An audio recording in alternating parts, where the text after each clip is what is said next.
कह रहे हैं कि आप जीवित हैं, ये क्या है? ये जीवित वाले उन्हें तो मरा हुआ दिखा दिया ना। मेरा वोट काट दिया गया, मैं वोट डालती हूँ। मैं जिंदा हूँ फिर भी मेरा वोट काटा जा रहा है।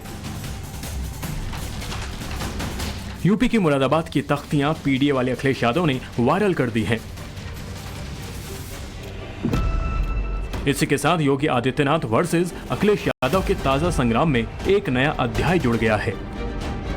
बटोगे तो कटोगे, एक रहोगे तो नेक रहोगे। मठाधीश और माफिया में कोई ज्यादा फर्क नहीं होता है।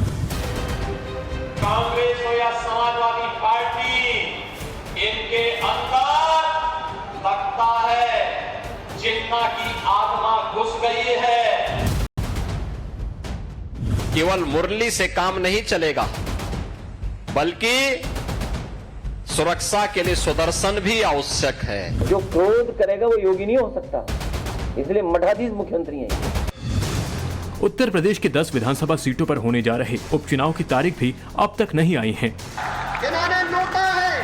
लेकिन जहां योगी आदित्यनाथ लोकसभा का सेटबैक भूलकर आक्रामक शैली अपना चुके हैं, अपने परिवार के सिवाय किसी का कोई हित नहीं किया है, तो वहीं शुरुआत में अयोध्या सांसद अवधेश पासी को अयोध्या का राजा बता देने जैसा कॉन्फिडेंस दिखाने वाले अखिलेश यादव का ज्यादातर समय अब या तो योगी आदित्यनाथ के आक्रामक बयानों का जवाब देने में बीत रहा है या फिर उपचुनाव के पहले कॉन्स्पिरेसी थ्योरीज को सामने रखने में।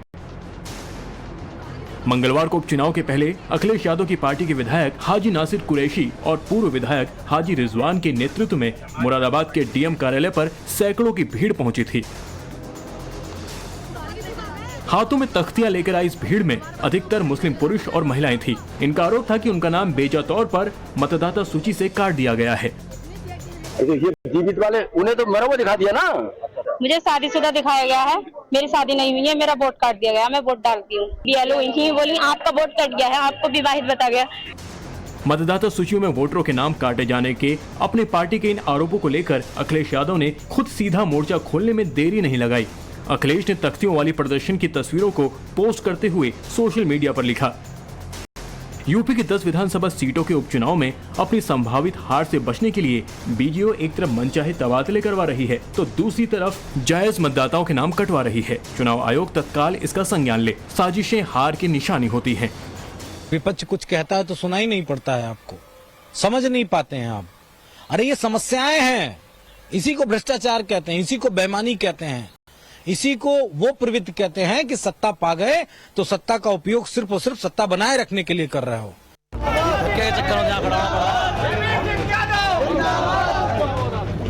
अखिलेश यादव मुरादाबाद में अपनी पार्टी के विरोध प्रदर्शन के जरिए जायज वोटरों के नाम कटने का आरोप किन आधार पर लगा रहे हैं ये वही जाने। लेकिन जब वो ये आरोप लगा रहे हैं तब सच्चाई ये भी है कि वोटर लिस्ट में वैध दस्तावेजों के आधार पर कोई भी नाम जुड़वा या हटवा सकता है और ये प्रक्रिया ऑनलाइन हो सकती है। अखिलेश यादव जी हर घटना पर राजनीतिक लाभ उठाने के लिए इस प्रकार के वक्तव्य पहले भी देते रहे हैं और अभी भी देते रहे हैं। मुझको लगता है कि इस विषय में चुनाव आयोग अपनी कार्रवाई कर रहा है। सवाल ये भी है कि अगर वाकई वैध दस्तावेजों के आधार पर खुद को मतदाता के तौर पर दर्ज कराना एक सहज और सामान्य प्रक्रिया है, फिर अखिलेश यादव का यह हंगामा क्या झूठ मूठ का है? क्या यूपी विधानसभा उपचुनाव से पहले अखिलेश यादव किसी टेंशन में है जैसे बीजेपी दावा कर रही है? जो 10 सीटों पर उपचुनाव होना है उन तमाम सीटों पर समाजवादी पार्टी की हालत बहुत खराब है। ये समाजवादी पार्टी के नेता जानते हैं, तो अपने हार का ठीकरा वो कैसे फोड़ेंगे?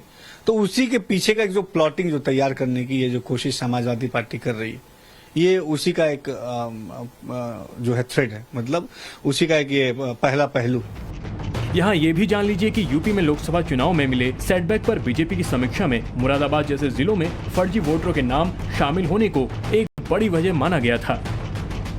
गड़बड़ी किस स्तर की हुई होगी इसका एक प्रमाण भी तब मिला था जब बोगस वोट देने आई एक नाबालिग लड़की का मामला वायरल हुआ था। आपका नाम क्या है? फरीन। और किसका वोट डालना है? वोट डालने किसका आई हो? फरीन। और आपका नाम क्या है? फरीन। कौन सी क्लास? फरीन। फरीन का वोट डालना आई हो? 8th class. ये फोटो आपका ही है? हाँ।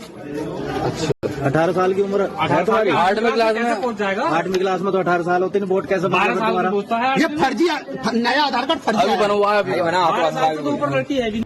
ऐसे मामलों के ही मद्देनजर गड़बड़ी करने के संदिग्ध बूथ लेवल अफसरों का ट्रांसफर किया गया है।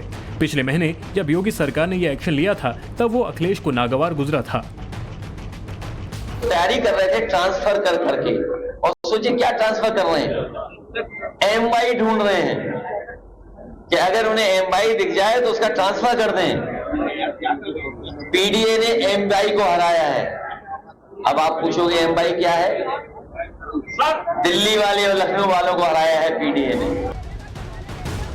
इस बीच जब मुरादाबाद में वोटर लिस्ट का मामला अखिलेश यादव ने गरमाया तो इलाके के बीजेपी नेता रामवीर सिंह ने समाजवादी पार्टी के पूरे प्रदर्शन को झूठ साबित करने का दावा करके एक नया ट्वीट दे दिया है।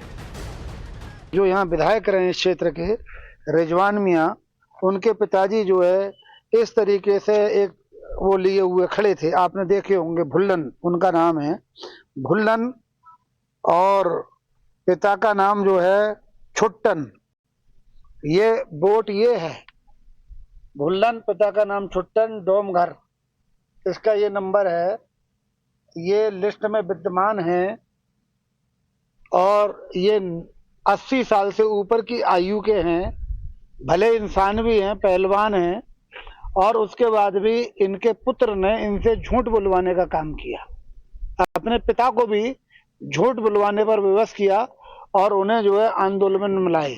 इसमें की कोई बात नहीं है, ये बिल्कुल सब झूठी अखबारें हैं, लोग ड्रामा कर रहे हैं, इसमें कोई बात नहीं है। हमारे यहाँ सब कुछ नहीं कटा, कोई वोट भी हमारे इलाके में कोई वोट नहीं कटा। तो फिर ये क्या किया उन्होंने? झूठी अखबार होगी कोई? आप कुछ कहना चाह रहे थे? झूठी अफवाह फैला रहे हैं बरवाड़ा खास के ग्राम प्रधान। अच्छा। क्या क्या हुआ है अभी ये जो इतना बड़ा प्रदर्शन किया गया? ये झूठी अफवाह फैला रहे हैं और ये बेवजह लोगों को गुमराह कर रहे हैं। इस बीच मुरादाबाद प्रशासन समाजवादी पार्टी के आरोपों को खारिज करता है। पूरे कुंदरकी विधानसभा में हाउस टू हाउस सर्वे में एक एक घर जाकर के बीएलओ ने जांच की है। जांच के पश्चात ही सारे फार्म, चाहे फार्म 6 हो या 8 भरे गए। जो भी आरोप लगाए जा रहे हैं वो निराधार। मुस्लिम वोटों की राजनीति करने वाले असदुद्दीन ओवैसी की भी लाइन समाजवादी पार्टी को कटघरे में खड़ा करती है। अगर नाम काट रहे हैं तो नाम दलाइए ना। आप डेट ऑफ पोलिंग आने तक नाम दला सकते हैं, आप नाम दलवाइए। आप रो क्यों रहे हैं? आप नाम दलवाइए। अगर आपके नाम का बीजेपी नाम डाल रही है डिलीशन का, तो आप डालिए उनका नाम। कौन रोक रहा है आपको? आप डालिए नाम और इलेक्शन कमीशन को रिप्रेजेंटेशन भिजाइए, मीडिया को दीजिए कि कहां पे कौन सी 10 विधानसभा में चुनाव हो रहा है बाई इलेक्शन का, कहां से नाम कट रहे हैं वो दे दीजिए। ऐसे में घूम फिर कर फिर ये सवाल उठ खड़ा हुआ है कि अगर वाकई अखिलेश यादव पीडीए वाला दाव इतना मजबूत होता तो क्या अखिलेश ऐसे मामलों को हवा दे रहे होते, या फिर होने वाले यूपी उपचुनाव वाकई योगी और अखिलेश के बीच नाक का सवाल है कि दोनों आर पार पर उतर आए हैं। जो उपचुनाव हैं, भले ही सीटों की संख्या पर कोई असर नहीं पड़ेगा, इनसे कोई बहुमत पर असर नहीं पड़ने वाला है, लेकिन ये चुनाव इस मायने में अहम है क्योंकि 2024 के आम चुनाव में जिस तरीके से समाजवादी पार्टी ने बढ़त हासिल की, 37 सीटें उत्तर प्रदेश में हासिल की, सबसे बड़ी पार्टी बनकर उभरी है, तो इसके बाद ये चुनौती अब बीजेपी के लिए भी है कि वो अपनी मजबूती दिखाए, और समाजवादी पार्टी के लिए भी एक बड़ी चुनौती है कि वो दिखाए कि वो मजबूती सिर्फ एक बार नहीं हासिल की, वो लगातार बढ़त का सिलसिला बनाए हुए है। तो ये जो चुनाव है ये प्रतीक के तौर पर, संकेत के तौर पर और इनसे निकले संदेश के तौर पर बड़े अहम हो जाते हैं। यूपी में उपचुनाव भले 10 सीटों के लिए हो रहा हो, लेकिन लड़ाई परसेप्शन की है। जो इस परसेप्शन की लड़ाई में जीत जाएगा 2027 के चुनाव में उतनी भारी भरकम तस्वीर उसकी बनेगी, और यही बात दोनों राजनीतिक दल मानकर चल रहे हैं, चाहे समाजवादी पार्टी हो या फिर बीजेपी। अखिलेश यादव लोकसभा चुनाव से बढ़त हासिल कर जनता के मुद्दों पर लगातार सरकार से सवाल कर रहे हैं, सरकार को घेरने की रणनीति पर काम कर रहे हैं। वहीं बीजेपी ने भी अपनी रणनीति में बदलाव किया है। यूपी विधानसभा उपचुनाव पर यह लड़ाई अभी और हंगामा बरपा सकती है, क्योंकि ना योगी ढील देना चाहते हैं और ना ही अखिलेश पीछे हटने का जोखिम मोल ले सकते हैं। लखनऊ से मनीष यादव, मुरादाबाद से राकेश सिंह के साथ ब्यूरो रिपोर्ट, टाइम्स नाउ, नव भारत।